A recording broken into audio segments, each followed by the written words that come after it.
Hola, ¿qué tal amigos? Bienvenidos a Poder de Lectura, una vez más. Miren, el día de hoy vamos a volver a un autor que es el maestro del terror, del miedo.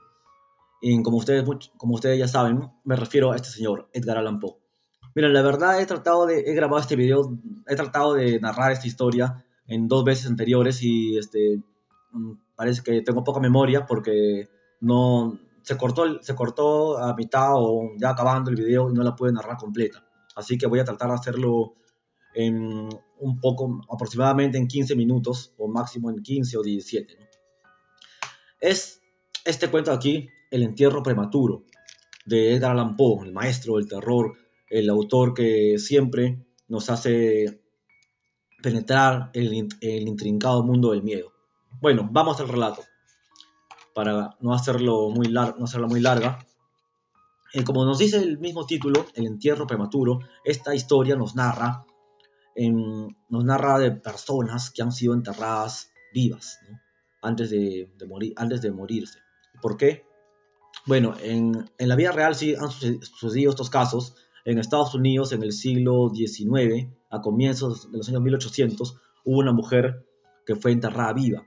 ¿Por qué? Porque tenía una enfermedad que supuestamente hacía que no pueda moverse, que no pueda ni siquiera hablar, nada, ¿no? Una especie de catalepsia. Entonces, como la ciencia no estaba muy avanzada, los médicos pensaron que estaba muerta, pero en realidad no lo estaba y por ese motivo fue enterrada viva. Y después se dieron cuenta que en realidad no estaba muerta. Bueno, el autor nos empieza contando un par de historias, ¿no?, relacionadas a este tema que han sucedido en la vida real, ¿no? Por ejemplo, nos cuenta que la mujer de un abogado prominente, fue enterrada viva, pero después de 3 años, cuando la quisieron sacar para meterle un sarcófago, investigaron y se dieron cuenta que a los 2 días la mujer había resucitado, incluso se había levantado y había logrado romper el ataúd, no caerse, y rompió el ataúd y salió e intentó con un pedazo del ataúd golpear la puerta, ¿no? La puerta de la cripta. Y finalmente eh, no pudo, o sea, de todas maneras murió, ¿no? Pero se dieron cuenta que había sido enterrada viva. También nos cuenta otra historia de una mujer en Francia que también sufrió lo mismo. Pero esto solamente es el preámbulo, porque después de esto, el autor nos cuenta, el personaje, que él mismo también sufre de una enfermedad llamada catalepsia. La catalepsia, si ustedes buscan en Google o en el diccionario, es una enfermedad que te mantiene como desmayado un periodo largo de tiempo. Es como estar en coma, ¿no? Pero pierdes tus sentidos, o sea, no puedes moverte, no puedes pensar, y tienes todas las características de estar muerto, pero en realidad es como un estado de coma. Bueno, entonces, en esta parte, el autor nos cuenta que él también sufrió esa enfermedad.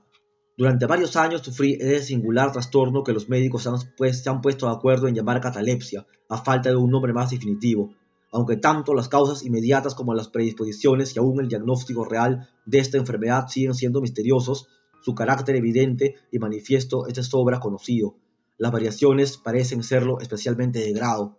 A veces el paciente yace solo un día, o sea, está como desmayado un día, o un periodo aún más breve, en una especie de fuerte desmayo.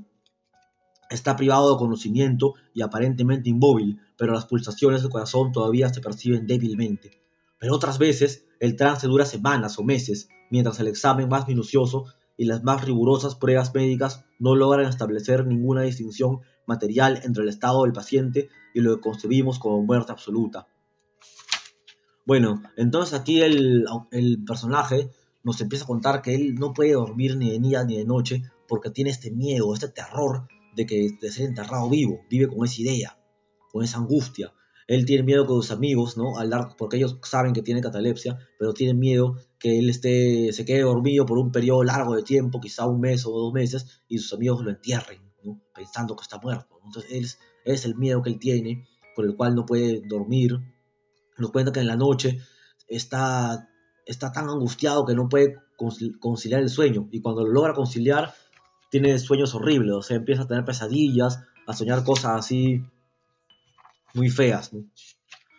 Nos dice: el horrible peligro al cual estaba expuesto me obsesionaba día y noche. Durante el día, la tortura de la meditación era excesiva, se paraba pensando, meditando, y durante la noche era suprema. Cuando las horribles tinieblas se extendían sobre la tierra, entonces, presa de los más horrendos pensamientos, temblaba como los trémulos penachos de la carroza fúnebre.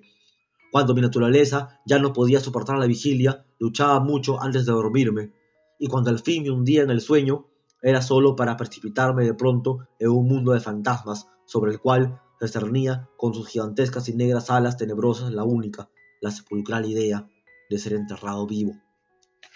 Bueno, entonces, él nos cuenta que también tuvo un sueño.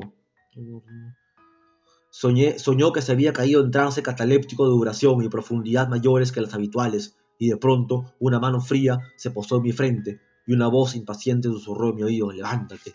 O sea, él soñó que un ser, ya sea no sabía quién era, un ente o un fantasma, lo agarró de la frente y le decía que se levante. Después le agarró la muñeca y le decía: levántate, ¿no me escuchas? Y le dijo: mira, te voy a llevar, y lo llevó al cementerio, ¿no? Lo llevó al cementerio, destapó las tumbas y le dijo: mira, ¿qué te parece este espectáculo? ¿No es horrible? Y él vio que las personas que estaban ahí, los muertos de las tumbas, se levantaban como que, o sea, de haber estado echados, se levantaban en posiciones así, sentándose, ¿no? Como querían salir.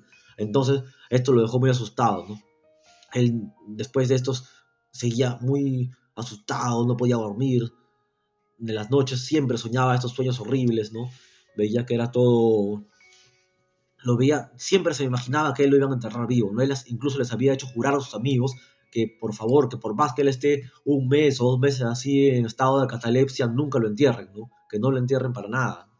Incluso en su casa, ¿no? Donde iba a ser su ataúd, pues, ¿no? En su ataúd, en su cripta, él había puesto una campana con una soga para que cuando supuestamente si lo enterraban y él estaba vivo, él jalar la soga y poder comunicarlo, poder hacer bulla. Había puesto alimentos, agua, varias cosas.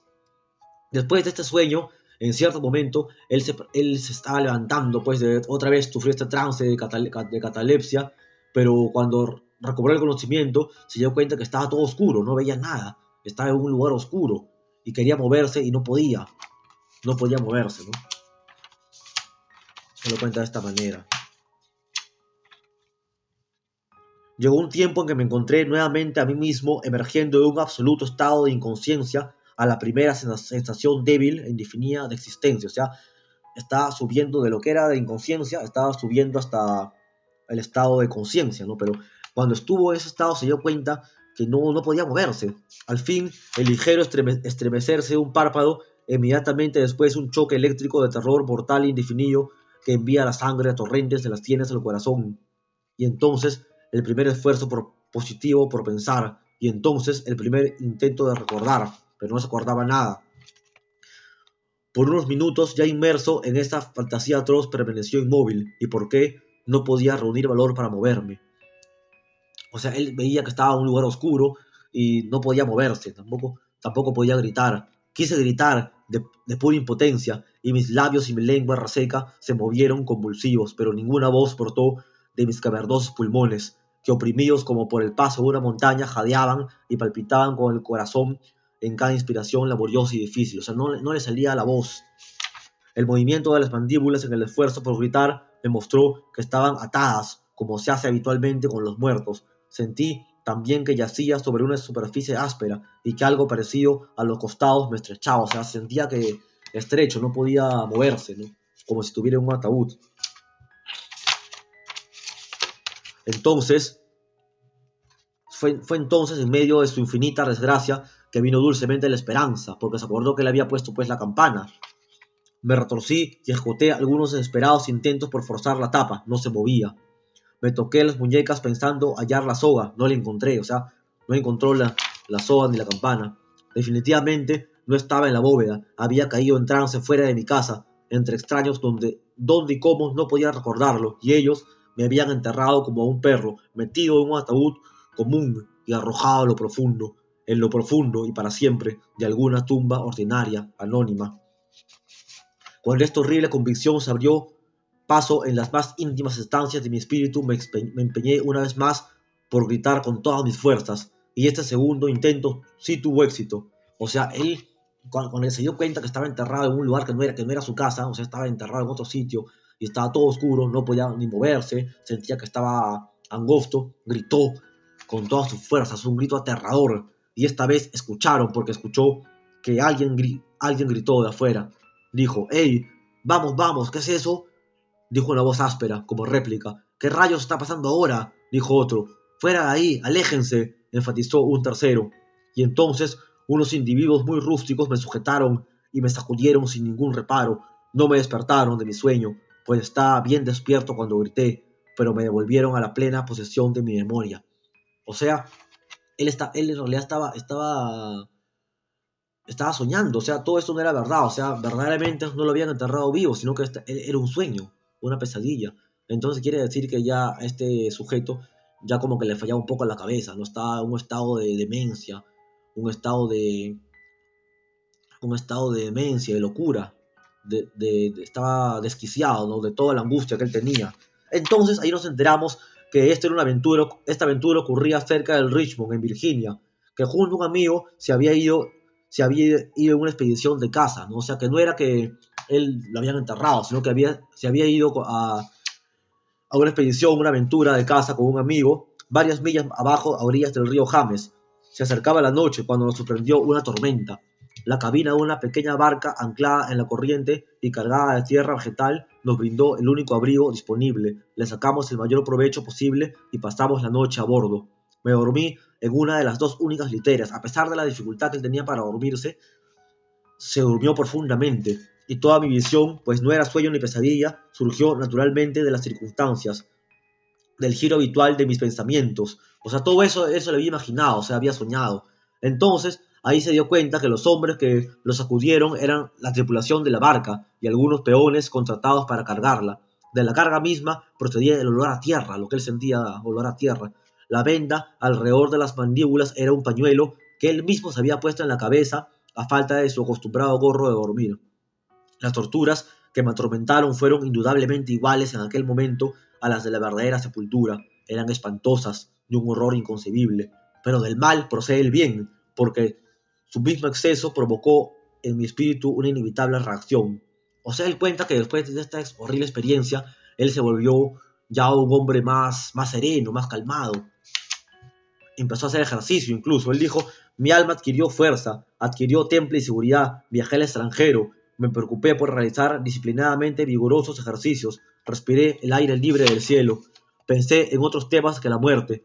Dejó a un lado todos sus libros de medicina, quemó sus libros, ¿no? Y se alejó de las historias asociadas a cementerios, tópicos similares. Se me ha olvidado de todo eso. Incluso parece que se curó también, ¿no? Porque ya después de esa experiencia ya no sufría los ataques de catalepsia. En poco tiempo me convertí en un hombre nuevo y viví una vida de hombre. Desde aquella noche memorable descarté para siempre mis ideas sepulcrales, y con ellas se desvanecieron los trastornos catalépticos, de los cuales fueran quizá menos consecuencia de causa, o sea, se había sanado. Y aquí hay una frase, amigos, que les quiero compartir. Me parece la frase más interesante de todo el relato, y nos dice esto: «Hay instantes en que incluso para el sereno ojo de la razón, el mundo de nuestra triste humanidad puede cobrar la apariencia del infierno. Donde el hombre cree ver la luz, hallará la luz, y donde cree percibir sombras, encontrará sombras». ¿Qué quiere decir esto? ¿Cómo ustedes interpretan esta frase? Nos quiere decir que todo está en la mente, ¿no? Donde el hombre cree ver luz, hallará luz, y donde cree ver sombras, hallará sombras. O sea, todo está en la mente del ser humano. Miren cómo este personaje superó esta enfermedad, no solamente porque al parecer todo está en su mente. Es cierto que la pavorosa legión de los terrores sepulcrales no puede considerarse totalmente imaginaria, porque es verdad, hay personas, como les conté, que verdaderamente han sido enterradas vivas. Pero también hay que entender que nuestros demonios deben dormir alguna vez, o nos devorarán. Debemos permitirles el sueño, o sin más moriremos. Ajá, ¿qué quiere decir esto? Nuestros demonios deben dormir alguna vez, porque si no les permitimos el sueño, ellos nos matarán a nosotros. ¿Qué nos quiere decir? ¿Cómo lo interpretan? Acá va el análisis. Estrés, angustia, problemas familiares, todo tipo de problemas en el trabajo. Esos son los demonios, de lo cual nos habla Edgar Allan Poe. Ustedes tienen que soltar esos demonios, tienen que soltar esos problemas, el estrés, todas esas cosas, porque si ustedes viven con esos demonios, ellos los matarán a ustedes, nos matarán a nosotros. ¿Cómo es tan llamativo que un cuento escrito hace más de 100 años tenga vigencia al día de hoy, ¿no? Con este tema? Como les explico, los demonios vienen a ser, ¿no? El estrés, la angustia, todos los problemas que debemos soltar, ¿no? Porque si no los dejamos dormir, ellos nos matarán a nosotros. Les recomiendo este relato, El entierro prematuro, Edgar Allan Poe. Gracias.